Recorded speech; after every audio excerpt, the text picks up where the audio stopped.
And even though I walk through the valley of the shadow of death, I will fear no evil, for the Lord is my shepherd. Magandang buhay mga katiyats. Welcome back sa ating channel para sa ilang minutong pagtatalakay nitong pinadalang magandang mga markers or treasures dito.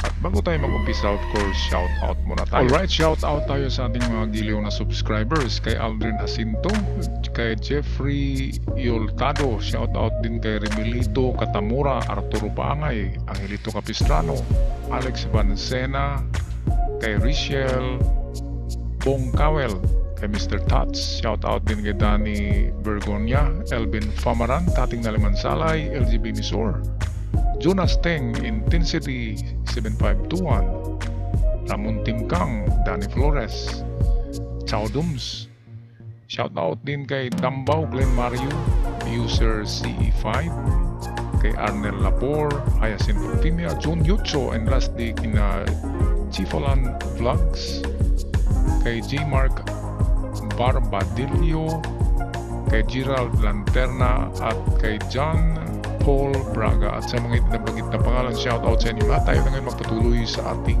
analysis. Magandang buhay mga katiyats. Meron tayong natanggap na napakagandang markers sa old 2 og 3. Ito ang mga bilog na marka sa kahoy. At meron itong tatlong magkadikit na nakatrianggulo at meron ding isa sa itaas. Okay, kaya pwede ring natural lang ito na sakit ng kahoy, pero pwede rin na ito'y ginawa na nga po habang medyo bata pa ang kahoy na yon at nilagyan ng mga bilog, at paglipas ng 80 years ay siyempre ang mga butas na maliliit ay lalaki at ganyan na ang distorted ng kanyang itsura. Okay, meron pa tayong isa dito na i-analyze mamaya. Ito ang mga marka na parang may letrang C. Okay, merong dalawang dot, at sa unahan ay merong napakalaking bato sa unahan niya, at ito sa pangalawa ay meron ding bato na merong man-made signs.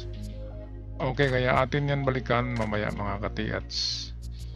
Gagawa muna tayo ng analysis dito sa kahoy. Okay, merong dalawang may-ari ng picture nito, kaya pinagsabay ko na lamang para madaling maubos itong mga dapat i-decode natin ng mga pinadalang pictures at mga videos. Okay, so ito dahil kumpul-kumpul ito or magkatabi lamang ang dalawa, pangatlo sa baba, medyo hindi bilog tong baba, parang naka-quadro siya. Okay, sabihin natin yan pa rin ay bilog. At itong itaas ay pahaba ang kanyang, siguro nang tumaas ang kahoy, siguro noon bilog pa yan, ganyan, and then pagtaas ng kahoy, pagtubo ay nabibinat siya na ganyan, na stretch. Kaya nangyari ito na klaseng butas. Okay, ang mga tuog 3 ay paboritong markerya ng Hapon kasi ang tuog 3 ay nag-long last for 100 of years. Okay, hindi na mamatay ang tuog 3.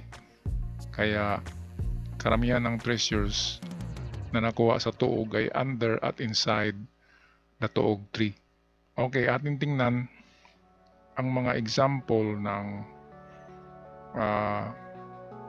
mga signs na makikita sa mga kahoy na gumamit nito ng mga pabilog na marka. Tayo dito sa libro ng aking ama ay ang ganitong marka ay treasure inside the tree. Kaya nako, tingnan nyo ang loob niyan mga katiyats. Kung pwede nyong pasukin ang loob niyan, kasi ang lalaki ng butas ay pasukin nyo at halongkatin nyo ang loob niyan, kasi ang sign na yan ay treasure inside, nasa loob talaga ng kahoy. Okay, kaya atin nagagawa muna tayo ng mga diagram ng treasures inside the tree. Okay, so drawing tayo ng kahoy. Example, ito yung ating kahoy na matabang kahoy ito. Example 2 ug 3 ito, merong ugat, ganyan, matabang puno para makapagmarka tayo. Okay, ito yung mga nakuhaan ng treasures na mga klaseng marka. Siya ay mga bilog na kung tingnan nyo ay kung i-connect itong tatlong bilog sa labas, siya ay nagporma ng triangle. Pero yan lang yung marka niya. Ngayon, tingnan nyo dito mga ka-TS. Kung i-connect natin to, ganun din ang mangyari sa kanya. Merong triangle. Hindi nga lang, wala nga lang siyang butas sa gitna. Pero may similarity sila. Okay, kaya ito ay treasure inside. Inside ito, sa loob talaga ng kahoy ang item. Maniwala at sa hindi, basta't nasa loob. Merong mga itong naglalumberjack, itong naglalagari ng mga punong kahoy sa bundok dito sa amin, at nagtaka sila, nakalagari sila ng metal sa loob ng tuog tree at isang barita ng gold bars na may timbang na 6 kilograms. Parang yung sharpening stone lang ang laki. Okay, kaya meron talagang ganyan na binutasan ng mga Hapon muna ang kahoy nung bata pa, nilagyan ng chamber at ipinasok yung bareta and then tinakpan muli. Expert kasi yung mga Hapon sa kahoy, sa paggawa ng mga bonsai. Okay, so pangalawang marka na treasure in the tree, ito. Example din ito. Tuog yan, example. Ay mayroong markang sunod-sunod na bilog. So meron siyang 3 at din sa baba niya ay 4. And then meron siyang isang bilog na malaki sa itaas. Okay, kapag ganyan ang nakita nyo, yan ay object under the tree. So ang object ay sa baba niya, sa mga ugat. Okay, diyan lang nilagay, hindi sa loob ng kahoy. At meron pa tayong pangatlong pattern ng kahoy. Dito naman tayo sa kabila.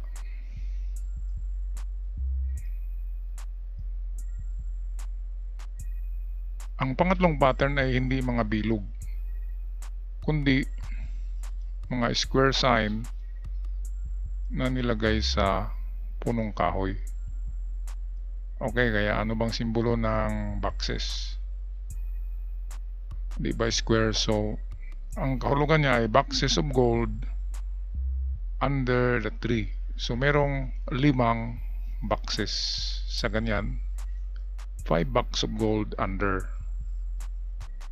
5 boxes of gold under ang kahulugan nito. So mas maraming tsansa na makakita tayo under the tree kaysa inside the tree. Kasi dito sa example natin, 2 kahoy ang merong laman ang ugat o ang baba nito. Pero isa lang ang inside. Okay, ngayon pang-4 ay meron ng mga character, special character ito na tinatak nila sa kahoy. Ito yung butas na may buntot na ganyan. At merong marka na X, ibig sabihin dito lang target, at merong box. So box, X, tsaka bilog na may buntot.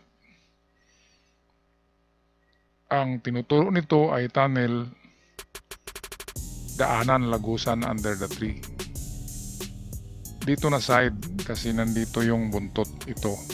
Tinuturo niya ang entrance to tunnel. Kagaya ito ng i-vlog ko bukas, makikita nyo yung bato na minarkahan nila ng stone map ay nasa 5 meters lamang ang distansya ng entrance to tunnel. So ganito yon, na ang kahoy talaga ay marker din for entrance to tunnel. At kapag natagpuan ang entrance, pasukin ang tunnel, ay pwedeng makikita nyo na sa loob ang inaanap nyo na nakapile ng mga gold bars. Okay, ang mga tunnel, kapag treasure tunnel ay treasure bunker na rin yan at depository na. Pero kung war tunnel, yung ginawa nila para pagtaguan ng mga sundalo at doon dumadaan ang mga sundalo, parang mga foxhole, hindi yung treasure tunnel. Minsan lang tayo nakakita ng treasure kasi yun ay ginagamit yun sa giyera. Yun ay crisscrossing network of tunnel para tatakbo sila, lalabas sila sa kabilang bundok, lalabas sa dalampasigan, para ang escape route nila yung mga tunnel. Iba ang treasure tunnel. Ang treasure tunnel ay ginawa talaga para pagtaguan ng treasure at hindi ito crisscrossing network. Walang mga lalabas pa doon sa dalampasigan, sa isang bundok, kundi dito lang talaga ang depository sa may kahoy. Okay, so patuloy tayo sa isang sign. So ito okay na ito mga ka-TH. Pasukin nyo lang ang bawat butas dyan. Ito, pasukin nyo yan, yung dalawa sa itaas. Baka nandyan lang kahit dalawang barita, isa okay na. Kasi kakasya dyan ang tao. At huwag matakot. Sabi nga doon sa Biblia ni King David na doon sa God is my strength and Savior, na kung saan kahit maglakad siya sa mga valley of death, hindi siya natatakot kasi kasama niya ang Panginoon. Okay, so ito yung mga special code ng giveaway. Kaya maganda ito mga ka-TH kasi giveaway at merong special code ng litrang binigay ng litrang C. Okay, napakaganda niyang litrang C. Maraming nakakuha niyan. Ito, 2 dot. Okay, ang sabi dito ay pwedeng mayroong 2 item under the rock. Yung sign na yan, yung nakaganyan na C, item itong 2 under the rock. Pero saan ba sa 3 bato ang tinuturo niyan? So dahil giveaway yan, pwedeng 2 bareta lang yan. Ngayon binigay dito smiley and then 2 guhit. 2 guhit means na maliit 2 meters. Okay, kaya ito, tingnan nyo ito, kung 2 meters yan na distansya, yan ang given dito. Yan ang ibig sabihin niya na letter C, ganyan, liko. At ito ang pinakamalaking bato sa lahat. Kasi ayan, nakabaon yan. At yan ang nagtatago ng item. Dito yan makikita ito. Ito yung letter C na may arrow. Kung nakatingin kayo, ito yung turning letter C, lumiko siya. Ang ibig sabihin niya ay doon sa likod. Yan. Palikod yan, hindi tinapos nila. Hindi yan ginanyan kasi halata na. Halata masyado, kaya diyan lang. And then ito, item. Sabi niya, diliko kayo sa likod ng bato, under sa kanya ito. Under sa batong yun ang item. Saan ba yan na bato? Ngayon atin to i-continue pag ganyan. Doon yan tuturo sa malaking bato. At ang bato na ito, under sa kanya ang item. Kaya yan ang ukayin nyo, ang baba ng bato na yan. Yan din ang sinabi dito. Pag itayo natin yan, 2 items under the rock. Itong C naman na may arrow, sabi niya, go around at the back of the rock. Liko ka, punta sa bato. Ang bato dyan na pwedeng paglagyan talaga ay ito lang, ito. Yang malaki dyan. Okay, kaya palagay ko ang bato na ito ay walang mga marka yan. Kasi kung lalagyan pa nila ng marka ang bato na yan, halata na nandyan. Kaya mga natural lang yan na marka, yung mga dots dyan, yan ay mga natural.